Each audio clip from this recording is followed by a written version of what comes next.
we at? We are live. It's Friday. Friday.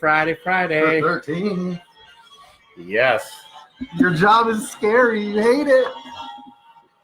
Retirement is scary, right? Who's going to be able to do it? Who's that? Who do we got? No. Who's that on the... It's Friday the 13th, the theme song, oh, baby. there we go. So what's up, Robert? What's up, Ty? Who else we got? We got Yes, Cesar. We got our AC guy in the house. We got Jonathan in the house. Thank you for joining us. We got Kelly Rojas joining us. Thank you for joining us, everybody. Man, it is Friday the 13th. And, you know, a lot of people are very superstitious about the date, Friday the 13th. Mm-hmm. A lot of times people, you know, they've used it for movies. It's whatever's supposed to mean bad luck. However, what most people are more scared about than anything is their actual retirement. Oh, what's so frightening? They don't even want to talk about it or think about it. Put their head in the sand. Yeah, we call that the ostrich syndrome, which is... Yeah, give me a little bit of room over here, huh? Yeah, where are you at? We good? You can go that way. You're good. All right. Motherfucker. Uh-oh. Shit, that fucking hurt. Retirement is definitely scary because people don't even think about it because it's like such a daunting thing. Like, how am I going to make my money make me money, enough money to live to be like 100? Everybody's going to be like 100, 110 in the near future, you know? Yeah, you never know with the way that science technology is progressing. I think by the time that we become old and get up there in age, I think most people's average age is probably going to be somewhere in the 90s of the death. For sure. Where I think right now we're in the high 70s or something along those lines. Well, they're curing disease, so I got really exciting news, man. My kid he's almost 11, but they have this thing he's a type 1 diabetic, and they have a thing that's called it's a new pump. The pump is what gives him the insulin all day, so it's like kind of always working. That's the main thing. But they can now tie it to a thing called a continuous glucose monitor. So this little computer is always checking his sugars constantly. So it's reading whether he's going up or going down, and then what he is. And then it's communicating with this thing saying, oh, hey, he's going down, ease up on what you're giving him. Or he just had a big meal, so let's make sure he has plenty. And so instead of his blood sugars, skyrocketing to over 300-400, dropping below 100, which is really scary, he, for the most part, 95% of the time will be within this little area. So that right there is going to make him live a lot longer. Of course. And so what other diseases are they going to be curing in the next few years? What happens when they eradicate cancer? And how many people die from cancer? Way too many. You lost your father to cancer. I mean, one day that won't even be around. We may have something new killing us off, but health-wise, you guys are going to live for a long time. We're all going to live for a long time. So but you don't want to work when you're old. You don't want to work when you're 70, 80. I don't even want to work when I'm 50. No. So how do you make that happen? I went camping with my family this past week. And for you guys that follow me personally, actually, I haven't even posted anything about it. I need to make a post some of those pictures that we took. We went up to this beautiful lake. It was awesome. Part of going to the mountains is we stopped by the small town of Payson, Arizona. Your average middle America, small town, conservative type of place, right? Sure. And I went into the Walmart to go get a few things. And there's a guy there's a greeters, people that come say hi or whatever. Yeah. This guy, not only was he old, but he was on an oxygen tank. I mean, this motherfucker had an oxygen tank on him. He had the tubes, and he's sitting there and he's like, oh, hey, welcome to Walmart.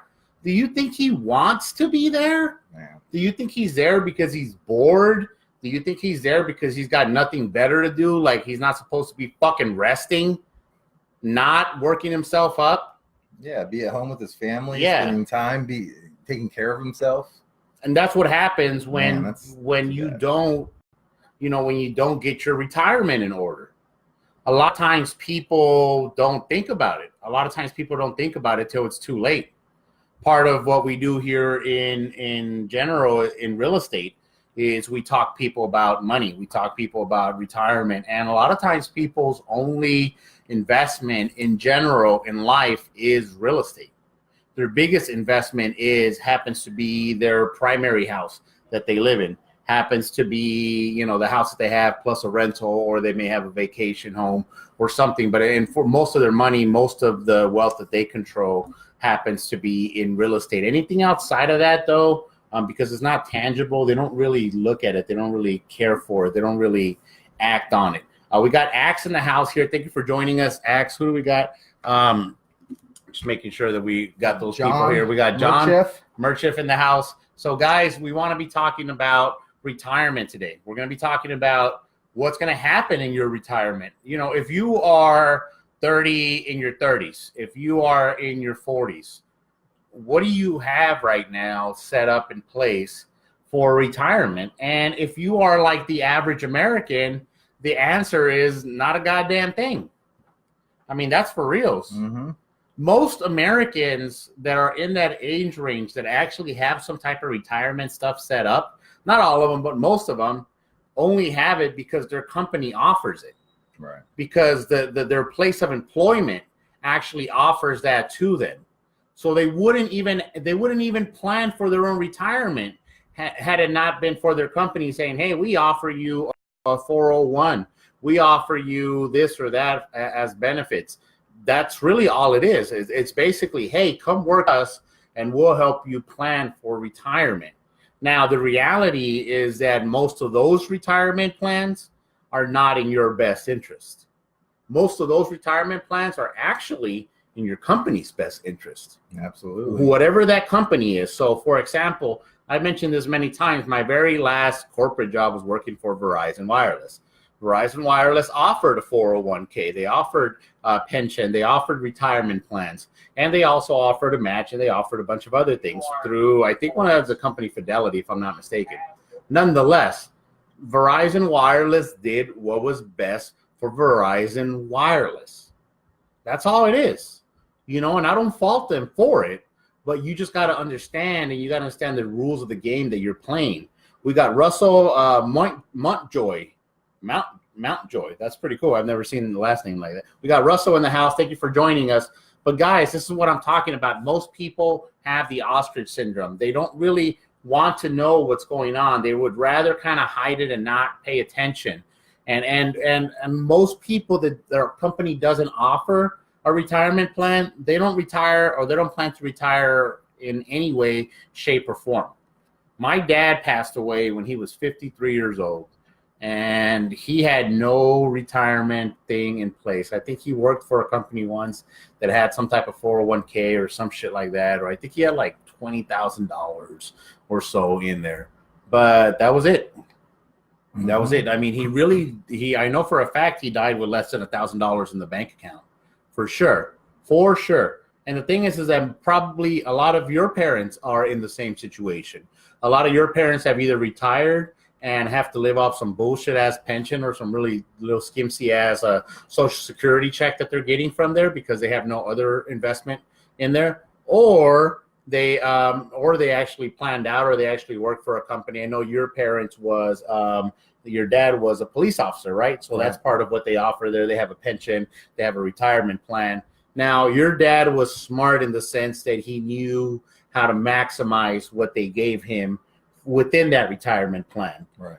But in all honesty, do you think your dad is the type of person that would have saved that money by himself, that actually would have started, looked into, done the research, chosen a mutual fund, invested the money in there, and actually gone through the whole process of doing that? Yeah, for sure. And my dad is a saver, big time. Mm-hmm. And he still wouldn't have saved as much as the forced savings helped him with. And he probably would have bought all silver too. He loves silver. So we got Anthony Gonzalez here who says, "What's up, big homies?" We got Robert Flores says, "What's up? What's new?" Robert, what's new is you getting a check for investing with me. It's on the way. Nice. I appreciate it, sir. So here's the thing, though. The reason why nobody is really set up, so it's a complete mindset shift. The stock market community, all your financial advisors, they have gotten to a point where they make you think that it's how much money can I save, and then how long will that last? Yes. So it's okay. So I save, let's just say I spend $60,000 a year and I have 600,000. Well, in their mind, they're going to be like, okay, well, you have about 10 years, right? And then it's going to be down to zero. They're all about drawing you down instead of getting you in a better investment where you're actually going to grow. All right. So 2 days ago, I got the best email that I've ever got since we started doing this kind of thing. Mm-hmm. It was from one of our investors. The guy, him and his wife, and he said that he was doing his projections because before he was just invested in the stock market and it did well. I mean, we can't get it wrong, but it was uncertainty. So now, based on the returns that he should be getting from here on out, because he's invested in one of these longer term investments, he's projected to where his money is going to make enough money to where it's going to be growing. He has it projected out to be 101 years old, and he's before he has to start chewing down his principal because he's factoring in inflation and everything, right? Mm-hmm. He's leaving a legacy. He's not drawing down to zero. And then what if he lives to be 110? Like all these people, well, how long is it going to last me? And when do I need to die? Basically, is the number that they have to figure out, and that's crazy. It's that mentality. Yes. I mean, it's so backwards. And it's unfortunate, but a lot of times your parents were raised with this mentality. When they were coming up, it worked because it worked with their parents. However, their parents, when we were growing up as kids, and it wasn't the fact that you're a kid, but now just looking at it, like 50 was old. It was, I remember there were gag gifts and stuff, and it was like over the hill. Yeah. So as soon as you got to the 50 age, it was like, now you're over the hill. Now people are contacting you about different stuff because your life back then for your grandparents, if I'm in my mid 30s, Kris is in his early 40s, and our grandparents, I'm not sure I know my grandma passed away and she was probably in her 60s. I know my grandpa passed away and he was somewhere in his 50s. Yeah. So people didn't live as long. Mm-mm. Being able to retire at the age of 55, well, yeah, you can just wait out if you're gonna die because you're statistically gonna die within the next 5-10 years anyway. Yeah. But not anymore. Not anymore. Yeah, with the advances in science and medicine, that's not happening anymore. Now people retire at 60, 65, and then they wait a couple years and they're like, oh crap, I'm gonna run out of money. Mm-hmm. And now I have to go work at Walmart. Walmart job. Yeah. It's. So we got Felix Corral in the house. Hey, what's up, Felix? So, thank you there. We got Ryan Harper. Hey, all the way from Dallas. Propelio, always showing love, man. Big shout out to them. If you guys are not friends with Ryan, make sure you contact him. If you guys are not listening or following the Propelio page, make sure that you do. Ryan, make sure you put a link on there. Yep. And by the way, quick side note, Ryan, I know you had an event, A, because you told us, but B, there's an investor that I know of who lives in the Austin area, went to one of the events and was completely raving about the event that you threw. So big shout out to what you're doing. And if you guys happen to be in an area in Texas or wherever else, Ryan and the Propelio guys are going to be holding an event. We've heard nothing but great things from a lot of different people about their events. So make sure that you check them out. There we go. So Ryan Harper's got this page. Yep, we got Michelle Hooner in the house. Says, hey, guys, thank you for joining us, Michelle. We got, who's that? William Baker. What's up, guys? Thank you for the show today. We got Giovanni Rodriguez who says, what's up, brother? Big shout out to Giovanni. Giovanni actually let me borrow a tent this weekend. We were a tent short, so big shout out getting with you here sometime this week, and we'll go. Ryan Harper says, yeah, we party hard. That's awesome. They know how to do it in Dallas. They know how to do it. Everything's bigger in Texas, right? But once again, guys, he did put the link for the Propelio. Check them out. They do a show just like we do. No pitching anything, no selling anything, just talking about content. But today we're talking about retirement. You guys make sure to put in there. I mean, look, guys, I'm gonna be honest with you. I don't have what we got. I'll delete this comment after your laugh, apparently. Yeah, Nice. we won't talk about that. Nice. Next time. Wow, that's freaking awesome. Story. Yes, you will have to tell us that story, and please delete that. And we're not going to repeat that for the audience, the audio audience. This is one of the reasons why, if you're following the AZ Flip, guys, make sure that you join us for the live shows, because there's always, you never know what's going to happen. You never know. Never know what's going to happen. That is freaking awesome. Guys, but today we're talking about retirement, and talk about your retirement.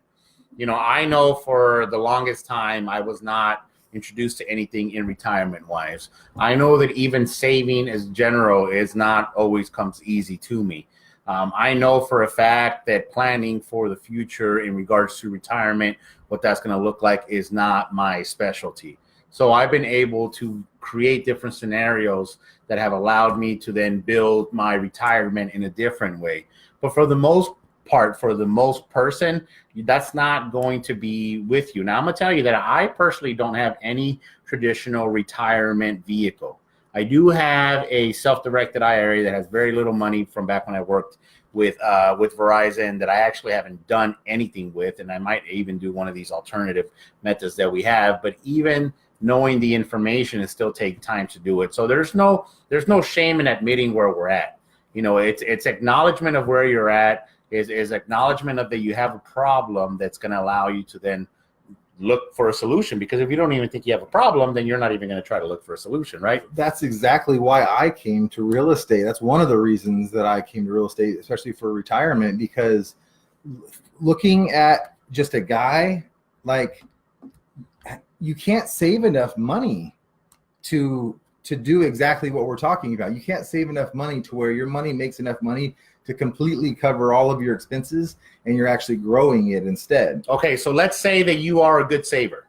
Let's say that you're an awesome saver. You're a penny pinching motherfucker. You make Jewish people look like they're freaking rappers, right? Like, you are a penny pinching son of a bitch. You penny pinch everything, and whatever you have to, your life is so minimal. You don't go out to eat ever. You're always sack lunching, and every single extra penny that you have ever made in your life, you put it aside. You are just this type of person. Now, the reality is that most of us are not, but let's say that you are. And then let's say that you go and you take that money and you go on a traditional investment strategy. What are you going to do? Put your money in the savings account? What are they going to pay you? 0.001% or 0.01% or something like that? I mean, yeah, it's that's really, where you get those really stupid 2-cent dividend checks. Yeah, you don't get anything with that. What's your next alternative past that? You got money market account. Yeah. A money market account is probably going to give you 2% or somewhere along those lines, and you have to hold it there for a while. Then you have CDs, right? You have a CD, which is probably going to pay you upwards of like 3% if you leave the money in there for 5 years. Yeah, in a better market, CDs and everything fluctuates. We're just talking about right now what we have, because when you're getting more for a CD, you're paying more for your car loans and everything else. So the only way that you're going to get more on a CD is when interest rates rise. So yeah, right now you're at like 2%, but yeah, you got to throw it in there for several years. In order, I remember I saw an ad, and it was like, I think it was 2% if I'm not mistaken, but it said CDs 10% annualized return, and then in small print over a 5-year term. Total. Yeah, total 10. Total 10%. Come on, man. So guys, that is, if you were a penny pinching motherfucker, there is no way that you're going to be able to live off that interest. Eventually, you're going to have to be chipping into that principal that you have. Now, let's say that you, throughout your whole life, you're able to save $1 million, right? Mm-hmm. You start at the age of 18, and then by the time you're retired of 55, 60 years old, whatever, now you have $1 million saved. First of all, $1 million ain't going to be worth as much by the time that you get to where you need to retire. Second of all, you are going to have to live off that money. So you will still be living off that money. You're the bank, the CDs, the traditional investments aren't going to pay you enough. And hell, I mean, honestly, most stocks, most mutual funds aren't going to pay you enough as what you need to retire. Mm-hmm. I've done this math many times, and I got it in my head. So if you're my age, if you're anywhere between 35 and 40, and you want to retire in 20 years, this is what I estimate. So I would say 60,000 a year today is a fairly comfortable life. You know what I mean? Yeah. If someone makes 60 grand, that's probably middle of the road. You make right? $5,000 a month. I mean, you're paying the bills. You're not rich. You're definitely not struggling to pay the bills, and you live in a decent neighborhood. Exactly, right? So for me, in 20 years, I estimate that. As long as you don't live in Southern California or Northern California. Yeah. So I estimate in 20 years, if you want to live the same lifestyle, you need about $100,000 a year, right? Yeah. So in 20 years? Yeah, in 20 years. So if you want to retire in 2038, you probably need to make about around $100,000 to live a nice, comfortable life. That's $8,000 a month, right? It's a little bit up from your 5. If you can get 5%, you need $2 million in the bank to be able to make that. And that's to where you're not eating in to where, okay, we have $1 million. And so it's making, what would that make? 50,000. Mm-hmm. And then you're drawing 50,000, because then the next year you're drawing more and making less. Now, each year it's a horrible, horrible decline. At what percentage was that? That's at 5. That's at 5%. If you can get 5 guaranteed, which sometimes, if you get the right product, you can do that. Most people can't, though, in general, for the stock market. If you get a stock that's paying you 5% annual, guaranteed year after year after year, that's very rare. Yeah. I know for a fact that like the Verizon Wireless, because I own stock in them when I worked there, they used to pay right about 5% or so year after year. Now that is a huge telecommunications company that is a utility. Basically, utilities are recession proof. People aren't going to stop using water, gas, or whatever as the market goes up and down, as the economy goes up and down. So you're talking about top of the line, what you're going to be getting there, and that's at about 5%. So if you needed $100,000, you would need $2 million saved. So even our Mr. Frugal guy that we talked about here, even if he got 5%, we didn't talk about him investing anything. We just talked about him saving. And if he were just to invest that money once he got to $1 million, he's like, oh, let me put it in here. I'm going to live off my dividends. He would have to do what Kris was talking about, which is get $50,000 from his dividends and then pull out $50,000. Then next year, he would get $49,000 from his dividends and pull out $51,000. Then the next year, less and less and less. And so pull out more and more and what's more. on his mind? What is on his mind? How long is my money going to last? When do I need to die? Yes. That's a horrible way to be living your life. When do I need to be dead because I'm going to be broke? Yeah. That sucks, man. We don't want you to be that way. So that's why I don't even think about that, because I know I'm not going to save $2 million. I mean, if you have zero, you got to save $100,000 a year for the next 20 years. Well, most people aren't even making $100,000. So how the hell are you going to save $100,000? So that's why real estate, because it's a forced savings plan and it grows several different ways, right? So I love the amortization schedule, because if you make all those payments, if you just put it on a 15-year mortgage, if you make 180 payments, the balance will be zero. You don't know where the stock market's going to be after 180 months, but after 180 months what your mortgage amount is going to be, right? So that's a known. We like knowns. So we got before we go on, we got Jeff Fagan in the house. Hey, what's big up, shout Jeff? out to Jeff, mentor Jeff. Sending you love and prayer. Yes, he had his unfortunately cancer took his daughter, and this just recently happened last week. And guys, this is unfortunately, this is life. This is life. This is what can happen. You may be dependent on somebody, right? You may be the breadwinner and something happens like cancer, like it did to my dad. My mom is in a completely different financial situation now because of that. Yeah, devastated for the most part to start with, because now you have to build. You have to start all over again. Mm-hmm. But Jeff is, thinking of that, it breaks my heart. But think about, I don't know their situation, but what if you're a parent, your child gets cancer, and they can't support themselves. They don't have insurance or whatever the reason. Well, now you're done. You're back down to zero. If you get sick, I mean, any regular sickness was going to bankrupt a normal person. Yeah. So that's why you got to get that cash flow in you. So anyway, man, Jeff, big much love here, much good energy, big energy swoosh to you. We got Rico in the house. We got Robert Pina, who says, BP, you funny. I try. I don't try to be funny. I just am. It is what it is. And then Robert Flores says, not in LA. You're damn right. For $5,000 a month, you're not going to be living in a decent neighborhood. But even in LA, you would still be able to survive making $60,000 a year. You won't live too comfortable, but you would, you'll make enough to get an apartment, to make a car payment, to get around to your job or whatever else you need to do. You won't be starving per se, but still, it's not the best scenario that you want. So if you want to live in LA in 20 years, you're going to need a lot more than 100,000. You're probably going to need 200,000 because you already need twice as much as you need, right now.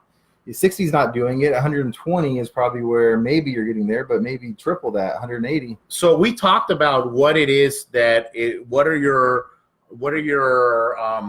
traditional investment options. Everybody has been taught, save money, put it in the bank, invest in the stock market. Every single person. Now, we talked about how most of you guys don't have a saving plan right now. And the few of you that do is a forced savings plan. This is basically your job offers it, and you decided to take them up on the option. And sometimes your job doesn't even give you an option for that. But you took on that option. Now you said, okay, well, I'm putting my money in there.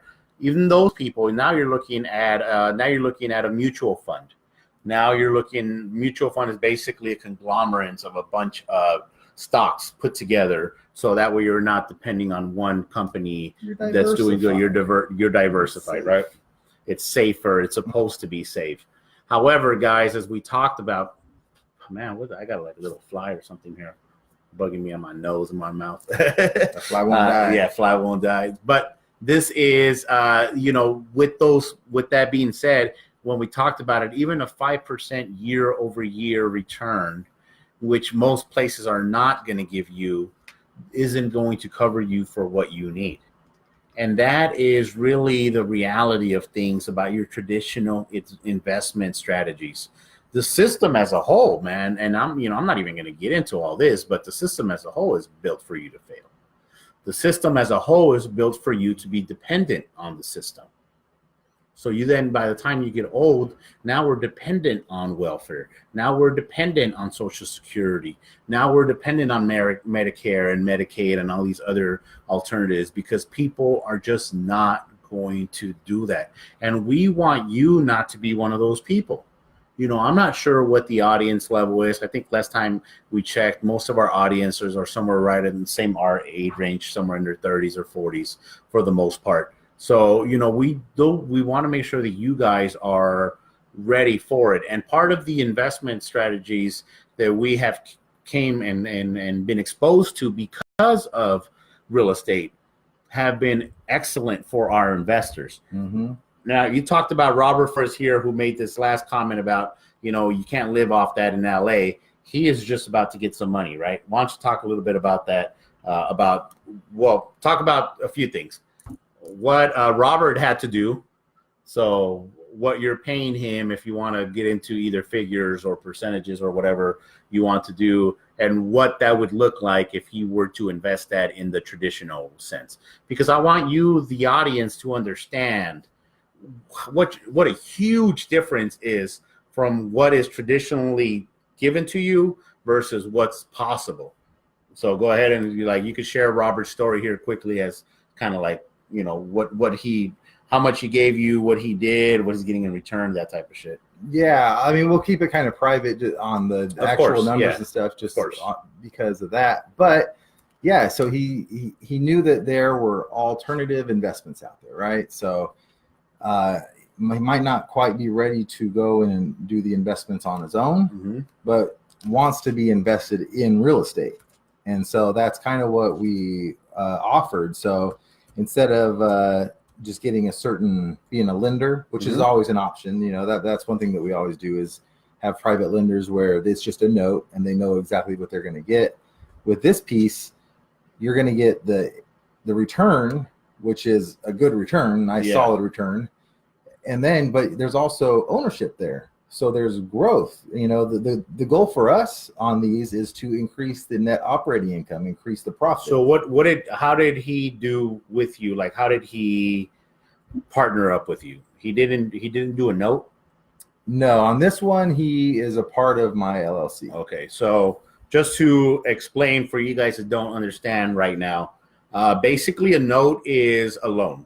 When you take out a mortgage on your property, there's a note against your property. When you take out a loan against your car, there's a note against it. Basically, it's a note promising that you're going to pay, and you're paying X amount of interest. You're going to pay X amount monthly or yearly or whatever that may be, whatever that may be. So basically, it's a term. You know what you're getting into. You know how much you're doing, and we do that through real estate. But Kris was able to have Robert partner in with him in a different way in regards to partnering up with his LLC, right? Yeah, exactly. So instead of it being a separate transaction, now we're all kind of a part of a big group on that. And there's a lot involved with that. We had to get all the correct paperwork with lawyers and all that, because it's a more advanced strategy. But now he wouldn't be a part of he wouldn't be an owner in an apartment otherwise. Now you can the smaller people can go bigger, right? So we were able to go and get a $500,000 asset, and then soon we'll be able to go get $2, $3, $4 million assets by using those same strategies, And that's the great thing about it. So with what Kris was able to do for Robert's, let's put you guys in Robert's shoes, because that's really what we're talking about here. We're talking about your retirement. How does this apply to you? You are able to save up some money. You know that there's different alternatives. You know that the stock market is not going to be your best friend. You know that these mutual fund companies are taking fees out the ass. You know that your company that provided it and is hooking you up with the 401k is taking kickbacks from these particular companies. You know all of this stuff. So now you are on a search to go find, how can my money make a better return? What can I do that's going to benefit me more in the long run, in the future, that is actually going to prevent me from having to be one of those people greeting at the fucking goddamn Walmart. You know how much that pisses me off? It's sad, dude. And in addition to that, like if I go, which I don't go often, but every time I go and I go to like a fast food restaurant, you're noticing that the workers are getting older. You know, and it's not illegals anymore. Because at first it was like all teenagers, and they're like, all the illegals are taking the shit. Now all the places do the E-Verify, so it's everybody with the legal paperwork, and you're seeing them, and they're all old, part-time minimum wage. That's the new America. It's really sad. So you got to rise above that level. So Robert said, let me reach out to somebody who knows more than I do, which happens to be Kris. Now, you and Robert go back a while back, but you could have been a random person watching us right now on the AZ Flip Guys and says, hey, well, the Flip Guys know a little bit more about this. Let me message them, right? Mm-hmm. That could have been as simple as that. He messaged them. Kris says, look, man, here's what I have going on. I'm buying an apartment complex, or I bought an apartment complex. We're putting a company together. Would you like to be part of it? Robert said yes, and invested some money in there. So not only is Robert going to be making money from the asset itself, but there's also money to be made in the back end from the appreciation part of it whenever you refinance or sell the property or whatever this case might be. Yes, sir. This is a property this is a thing. Now, you don't have to tell everybody exactly how much you're paying him percentage wise, but he's most likely making better return than he would be with the money sitting in his bank, with the money sitting in a CD, with the money sitting in a freaking mutual fund. And then this is the key, though, because there's two ways for him to make money. The first way he's making money is off the cash flow. That's why we love apartments. Because if you got it over here in the stock market, you need it to go up to make money. Yeah. So if it's flat, you don't make money. If it's down a little bit like it's been this year, then you're actually losing money. So this is the one part of it. Well, we have two parts of it. We still have what is it worth. Now we can control that a little bit. The market has something to do with it, but we can also control that as well. So, but we don't really worry too much whether it goes up or down, because that's not the main reason and means of making money. This is our second one over here. It's the cash flow. Mm-hmm. So over here in the stock market, you have the asset and it's its own thing. Over here, we're making money no matter what. Like in 10 years, the asset could be worth less, but we've still been making money in the last 10 years. And that right there, guys, is a very great example of an alternative investment strategy. He could have Mr. Robert Flores could have took his money and stuck it in savings account. He could have gone in and got a traditional CD. He could have put it in a 401k or whatever that might be. He could have even done what's known as an IRA and set up an IRA, put some money in there, and then been able to, I don't know, bet in the stock market, because that's really what you're doing. I mean, honestly, unless you really, really do your homework, unless you really, really spend a lot of time doing and learning when it comes to the stock market, the majority of people, including the stockbrokers, including the mutual fund guys, they're just betting. I mean, they're hoping and praying and everything. Yeah, it's definitely an educated guess, but the bad part is you don't have any control. It's actually illegal to have an inside info on that. You know, for us, we live off inside info. This deal we bought, this wasn't on the market. This was off market. This was an insider deal. This is insider trading to the max, and it's completely legal. Yes, and once again, guys, this is a great way for you guys to use an alternative. Now, we've talked about using your money to partner up with people. We talk about this all the time in our show. We give you the opportunity. We're not selling anything. We're not pitching anything, but we do give you the opportunity to partner up with us, whether that be on a deal, whether that be on a longer term scenario, whether that be on just whichever way it benefits you. But we have different ways of creating that for you. However, there is many different alternative investment strategies. Yeah, you were talking about their mutual funds, their stocks, all that kind of stuff that's within the company.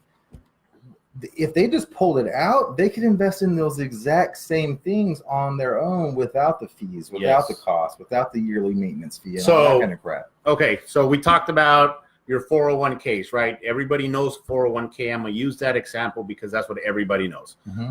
You go to it, Chris goes and he gets a job at ABC company, and they're going to give him a great package, which includes retirement. That's going to go into a 401k.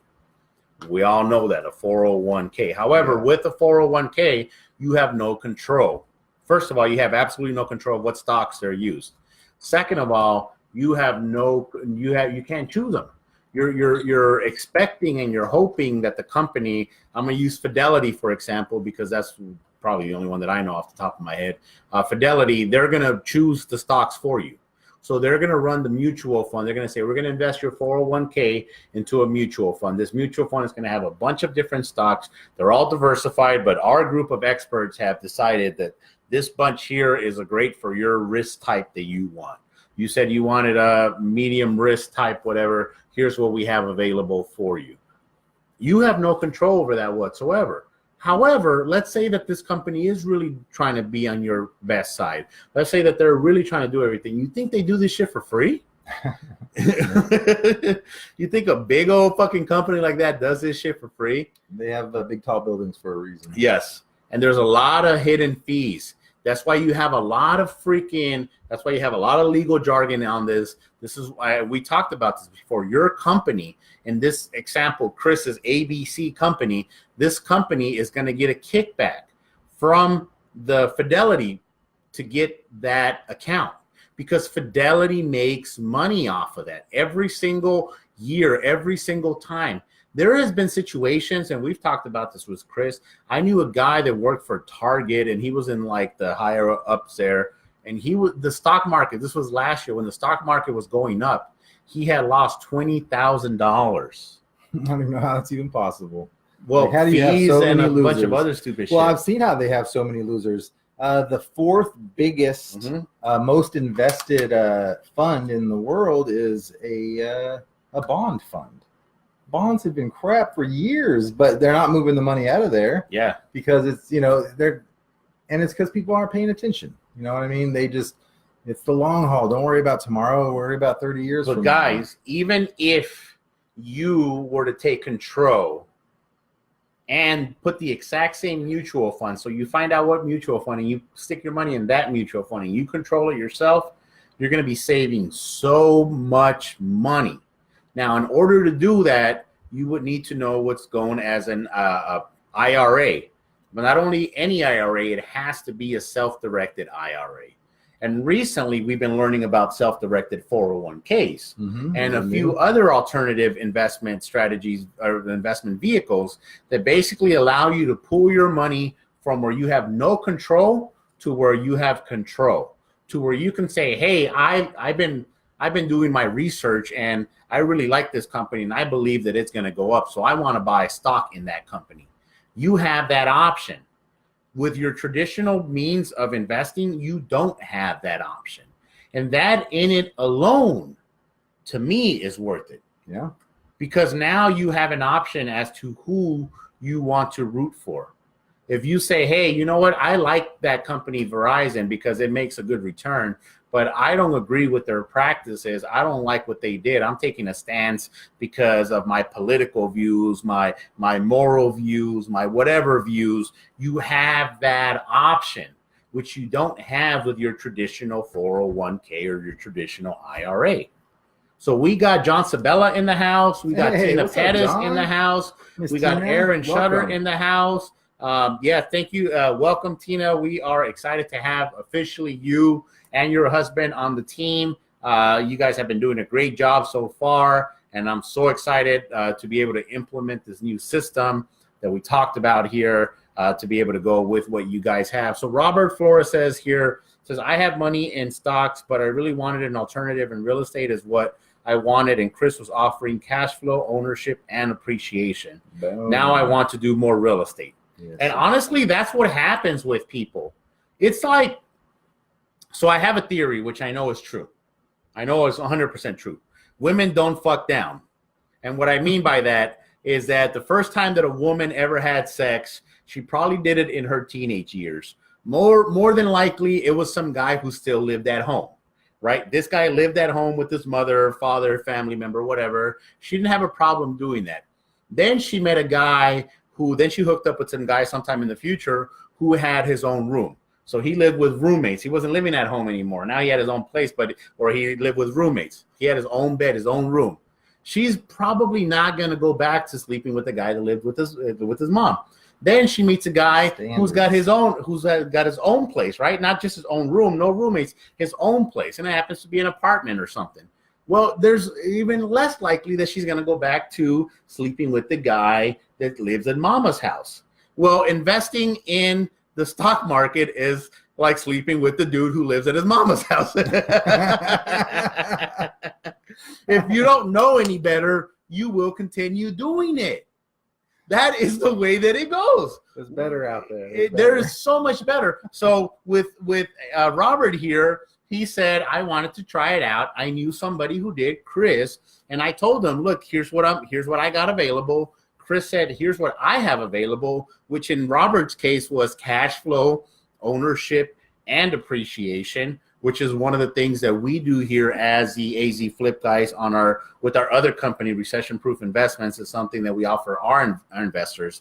And if you are interested, let us know. But that's what Robert had, and that's what it was available to him. Right? So he was like, yeah, man, this is what I want. Now that he's metaphorically, he's hooked up with this person who happens to have his own house. He's not going to go back to the person living in their mama's house.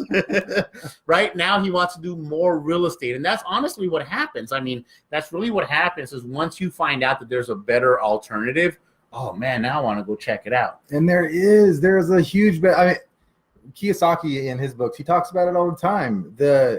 The investment opportunities for the wealthy are not out there for the middle class. No. Like you don't think that 2,000% return investments are there. They're out there, and we're even building on that. We're still not to the level that we're gonna be. Yeah, it takes a long time for us to do what we do. We got Aaron here who's giving us a thumbs up. We got Robert who says laugh out loud. We have different ways of creating returns on our investment. And it really depends on what you're looking to invest. You're either going to invest time or money, or you're going to invest both. While you are investing, the more time and effort that you personally put in, the higher the return that you should be expecting. However, for most people, especially when it comes to retirement, most people already have a fucking day job. Most people already have a fucking family. They're not looking to take on another job. They're looking for some way to passively build retirement, passively build cash flow, or a chunk of money in the back, which once again, we don't recommend just having a big chunk of money in the bank. And if you're going to build a chunk of money, build it with the purpose to create more cash flow. So by the time that you're to the point of retirement, you don't have to go pretend to be like, oh, I was bored and I got nothing to do at home, so I'm let me go hang out at Walmart for 4 hours every day. Let me go work at Pizza Hut here. Let me go get yelled at a drive-through. Yeah, you will get bored, but you need to go do something you love, not some bullshit job you hate. And if you had it, you would. Mm-hmm. I was camping, and part of camping for me is a spiritual connection with nature. And the kids had all gone to sleep, and me and my brother were up, and we were just kind of having this connection with nature over here. And I started thinking, and I'm like, why do people do shit? And it's because they fucking can. That's the only reason why people don't do shit, is because they can't. In their head. How many people, well, in their heads, but in general, how many people would commit murder if they knew that they could get away with it? Like not in some, bullshit ass who's bad, but in reality. If murder wasn't bad, how many people? Like Westworld? You ever seen Westworld? No, I haven't seen that. But a lot of people would. That's my point. Yeah, and people do what they do because they can. Yeah, Westworld is this other world where you can it's all robots and it's fake. So you can be a good guy or a bad guy. A lot of people want to go and be a bad guy. Yeah. They want to go rob banks and but people do what they can get away with. And people so I was hanging out at my cousin's house, him and his wife, they were talking about how they just love getting up and going anywhere. And then his wife said what the fucking on point for every single goddamn person in this world. If we just had the time and money, if we just had, I would love to just get up and just drive and end up somewhere in Canada or something and just drive around for a few months with the kids. That's wishful thinking, if we just had the time and the money, Hey, there's two things there. Only one of them is not infinite. One is limited. You're only going to get a certain amount of time. You're only going to get 18 summers with your kids. You know what I mean? Let that shit sink in. Yeah. How old is your kid now? I was just reading a book and he was talking, how often do you see your mom? This guy saw his mom, 3 times a year, The average person, if she lives 10 years, you're going to see your mom 30 more times. How does that feel? You're going to see your mom 30 more times. How about you start making a little bit more of everything that you do? And unfortunately, guys, that is, as I said, with investments, the more time that you personally spend, the more energy that you spend in it, the higher return that you should expect to make. But there is alternative and much, much better alternative strategies for individuals that don't want to do that, that are either retired, that are working right now and have a regular day job, that are building their business. A lot of my investors are business owners, people that are building their own business. I have different investors that run different types of companies. That's what their time and energy is spent on. Yeah. They don't want to. They know that there's higher returns out there. However, they don't have the time to put it on them. One of my investors who let me borrow money, this person also owns apartment complexes herself. But because she owns apartment complexes herself, she knows how much of a pain in the ass they are. She knows how big of how much work it takes, how much work it takes to keep tenants in line, how much repairs are a pain in the ass, how much all this stuff is. So when she spoke with me, found out that I had an opportunity with this new apartment complex that we bought in Arkansas to be an investor, to be able to be a part owner, to get cash flow and appreciation. She said, where do I sign up? And guys, what we're talking about is just one alternative within the spectrum of real estate. Why don't you tell them about what we were doing here? And you got a lender right now who's going to lend you money on Hubble, right? Oh yeah. Okay. Great example. This is a brand new lender too. So my business partner Felix and I were this local brought us a deal. And so we locked it up, and we 100% fund all of our deals. So we had our first hard money lined up, but we needed $50,000 for to take it down in the rehab. So he went out he's been having conversations with this lady, and she's ready to make more money. Her money's not making enough. And she had actually pulled it out, sitting in savings right now. So it's literally making nothing. But so we set her up. She's going to make 15% interest.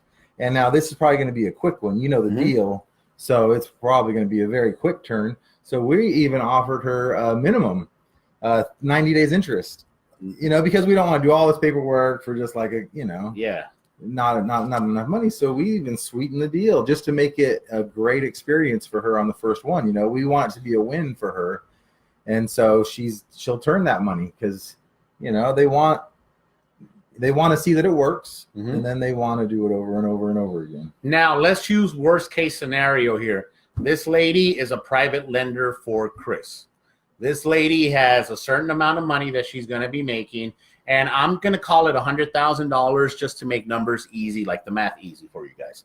She is looking to make 15% annualized, meaning that if she would lend Kris that money at that interest rate for a whole year, she's going to be walking away at the end of the year with $115,000. So she's going to get 15% interest, right?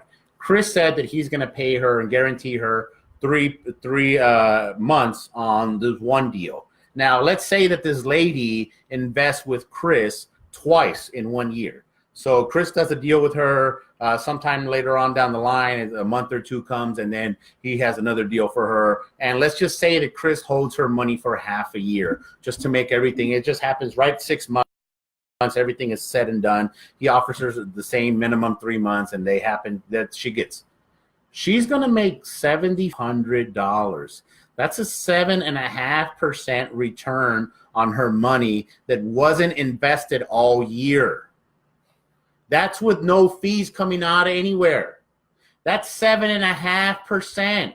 We were just telling you how your fucking savings account is going to give you 0.01, how a goddamn CD is going to pay you 2%, how money market is going to pay you 2 or 3%. That's nothing you guys don't know either. No, you're fully aware. 7.5%. If she can't happen to have Kris's money, or Kris can't have her money tied up for the whole fucking year. When I first started, I told people, look, I don't have a track record, so here's what I'm going to do. The first 4 people that give me money, I'm going to give you 15% annualized, whether I have a deal or not. And that's what I did. I paid them 15% annualized. So for every $100,000 that somebody let me borrow, they made $115,000 at the end of the year, interest only. That's a 15% return. Now, that was a different time, different market. I can't do that anymore. Things change, and it is what it is. But even if I call them back and say, hey, look, I can't do 15%, I can do 10%. That's still way better than what they're getting. Even if they say, hey, man, I can't do 10%, I can do 8%. That's still way, way better than what they're getting out there. And if it's not, great.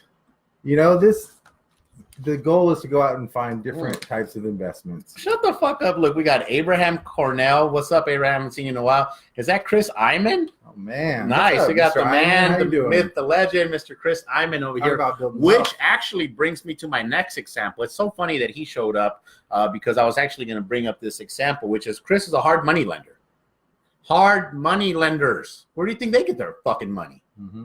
They get it from other people that are not satisfied with the returns that they're getting. So they say, hey, man, we have a way that we can pay you a much better return. Mm-hmm. Yeah, they have the network, they have the infrastructure, and on both ends, they have all the investors that they can lend money to, and then they have the back end people to borrow from, and they make everything in between. If it's not their own money, they probably invest their own money too. So.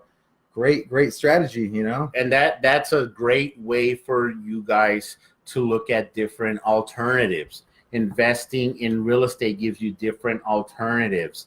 And guys, even if you decide that you don't want to invest in real estate, just the simple fact of knowing that you can direct your 401k into a self-directed 401k, you can direct your IRA into a self-directed IRA, and avoid all the fees that they're charging you. Even if you choose to continue to invest with the stock market or mutual funds, you would up your return because you're not incurring those expenses.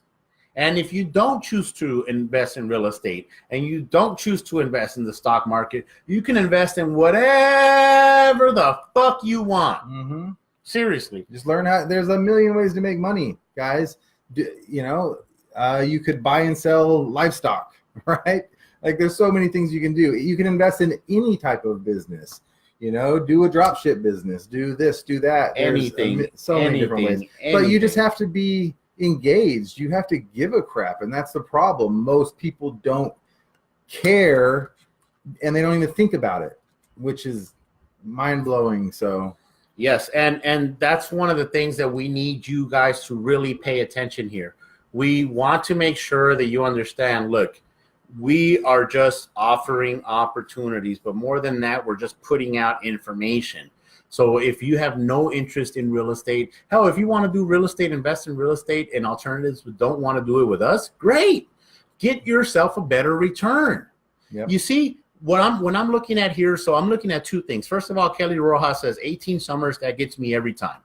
Because, 18 years, that seems like a long 18 summers. Fuck, I can count 18 in my fucking hand, or my hands and toes, right? But I can count these things right here. That's not that much. Mm-hmm. But you got something like Mr. Robert Flores. Well, I'm not sure if he's got any kids or not, but let's just say that he does. He now invested into a company that invests in real estate. That company then turned around and bought an apartment complex, and now he owns a percentage of that. He gets cash flow, which will continue to grow because rents will continue to get bigger. Expenses will get lined up. If not lined up, rents will continue to grow up. So that will continue to grow.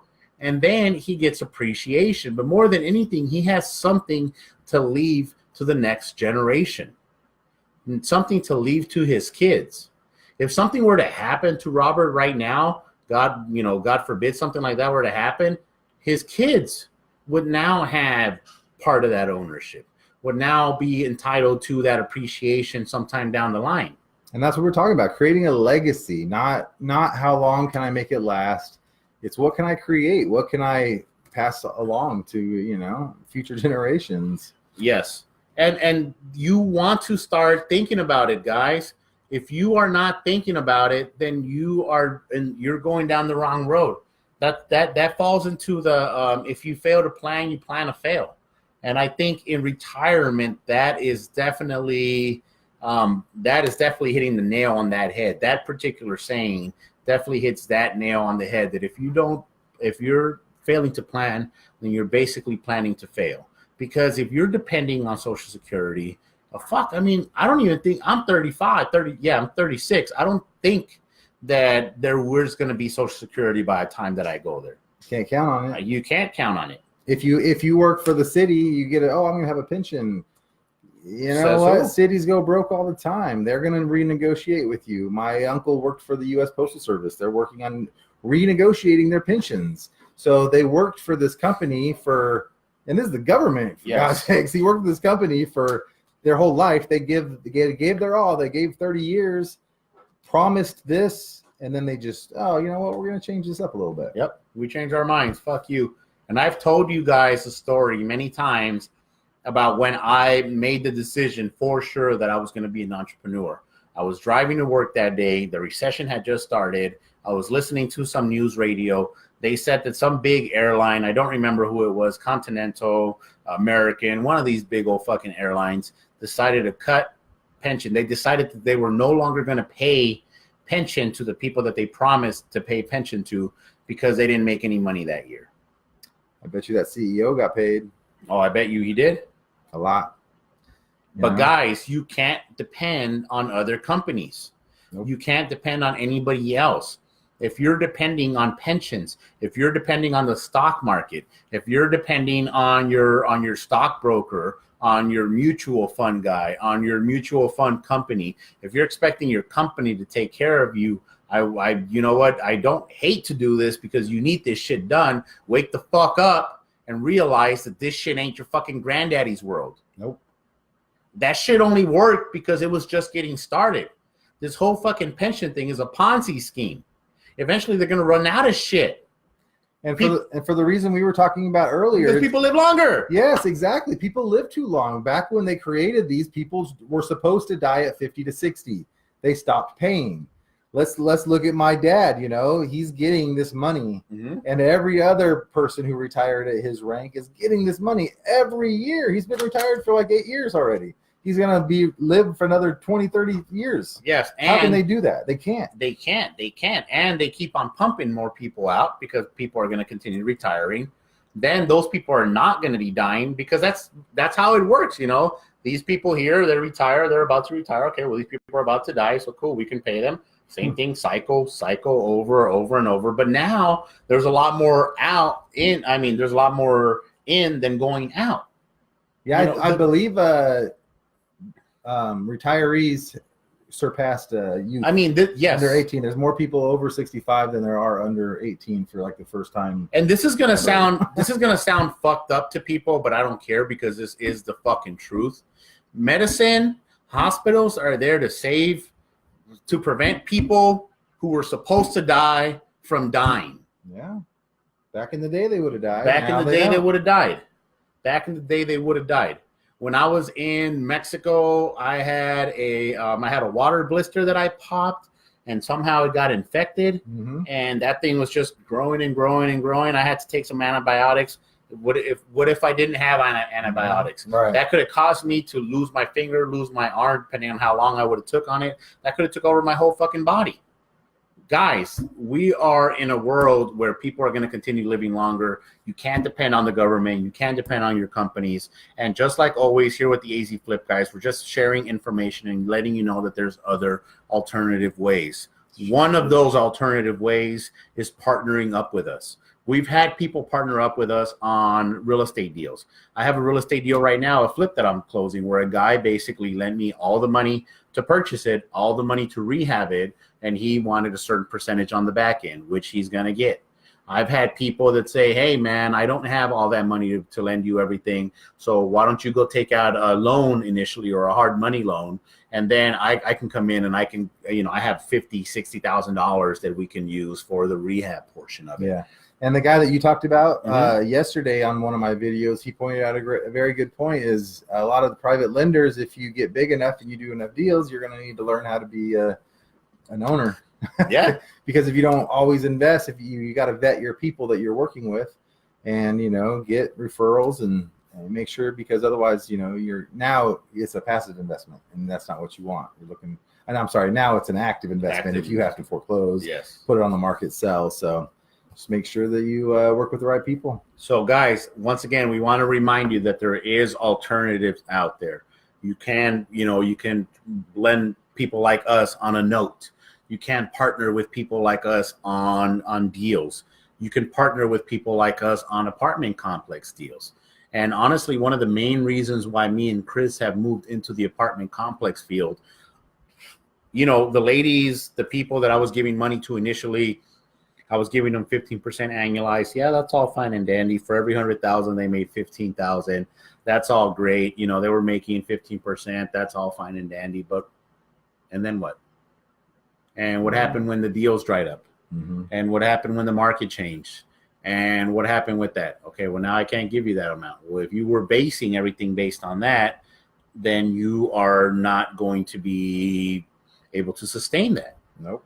However, with buying long-term real estate, specifically cash flowing real estate, specifically apartment complexes and other multi-family real estate along those lines, we were now able to give our investors not only cash flow, so we can pay them on a monthly or quarterly basis, say, hey, man, you're going to be getting this money without having to lift a fucking finger. Mm-hmm. But more importantly than that, we're able to build generational wealth for them.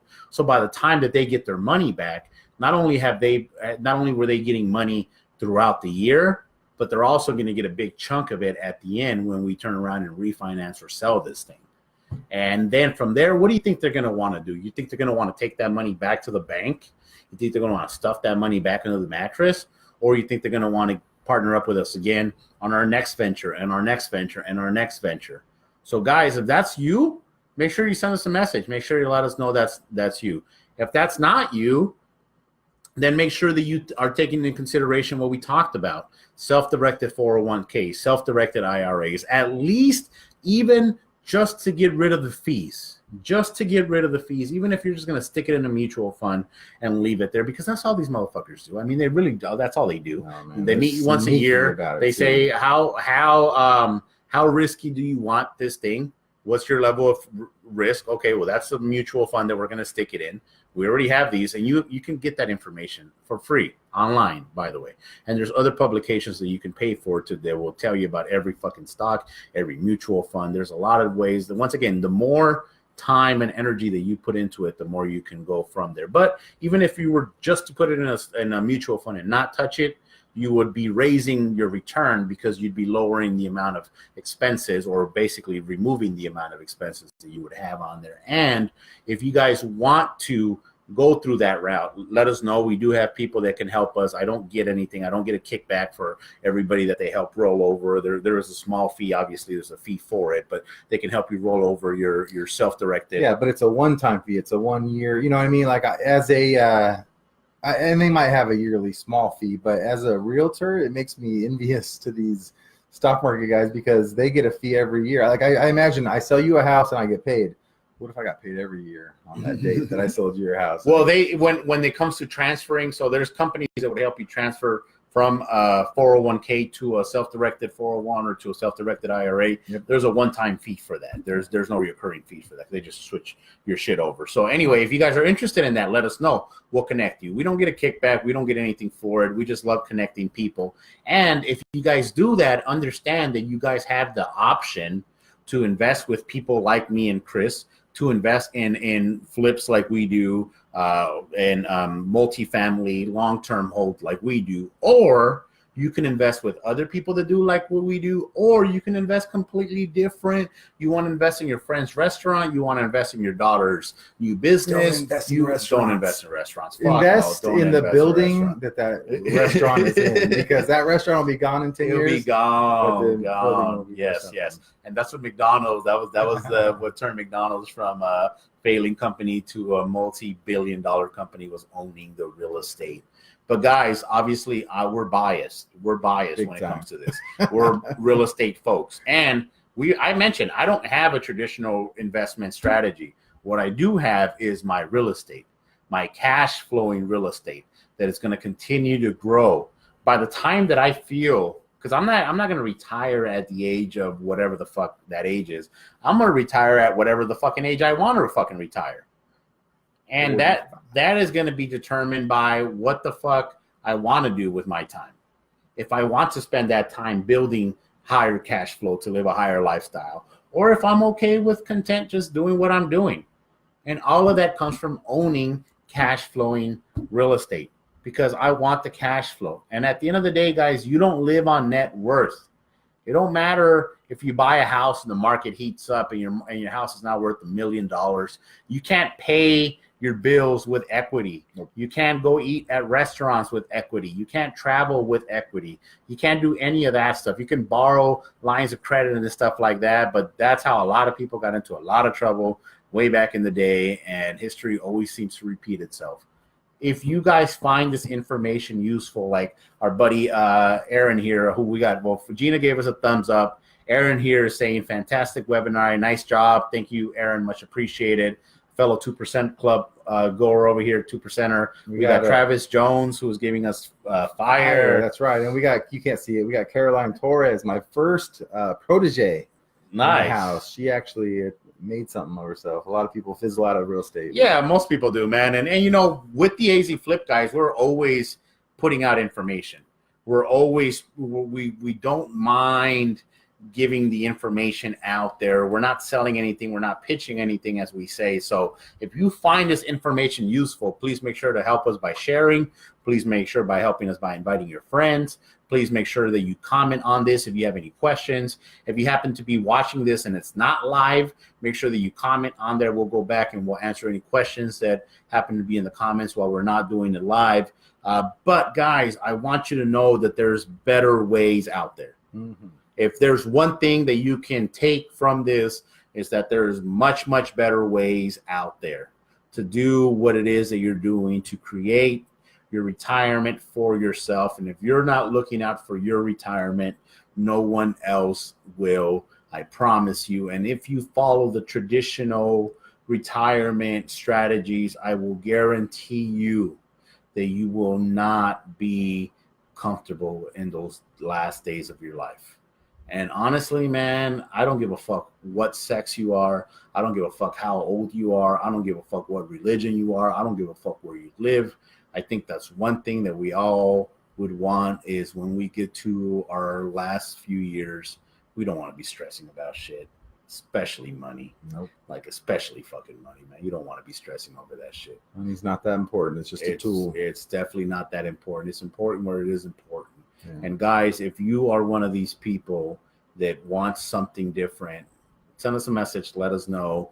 If you want to talk to us about any of these alternative strategies that we gave you, let us know. And if you're just interested and curious and pique your curiosity, do your own research. Look out there. As I said, if you guys need us, we can connect you with a few different companies that can help you direct your from a self-directed to, from a regular 401, regular IRA to a self-directed one. And if you don't want the people that we send, do your own research. There's plenty of companies that can help you do that. But one thing is do something. Because I promise you that if you don't do anything, you're going to be kicking yourself in the ass.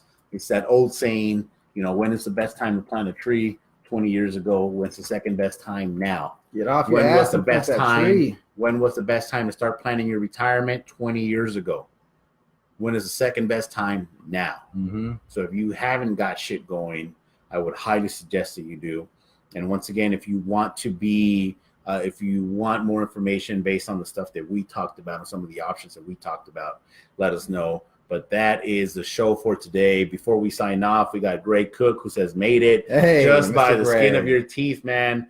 Greg, keep up the good work, bro. Let us know if you find any other deals. Looking forward. We're looking at that 55 in Jacksonville. Definitely. And by the way, just as a personal tip, give that guy a few weeks, circle back around with that seller and see if he's ready to act right now. That's the way that it goes.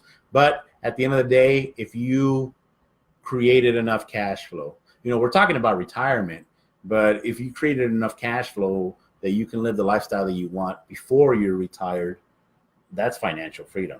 And that's a whole different segment for a whole different show. And it doesn't matter if that deal went through or not. It doesn't matter if that check is coming in or not. It doesn't matter if the market is going up or down, or it doesn't matter because you have the cash flow coming in. And these are all done by alternative ways. Your traditional ways of investing are not going to produce these results. I guarantee you that they are not going to produce these results. At the end of the day, as Kris said, most of these places are looking at, well, how can we, after you retire, how can we start drawing this shit down? And then they're like, well, now that you're all drawn down, How about we talk to you about, hey, Kris, my buddy, why did I talk to you about something called the reverse mortgage? You have that house paid off, don't you? Yeah, come over here. Let me help you out. You don't want to be stuck in that position, guys. So that's Cashflow Kris. This is BP, the mentor, reminding you guys, as always, that you want to make sure you flip for cash, but more and more importantly, you want to make sure you hold for wealth. Yes, sir. See you guys later.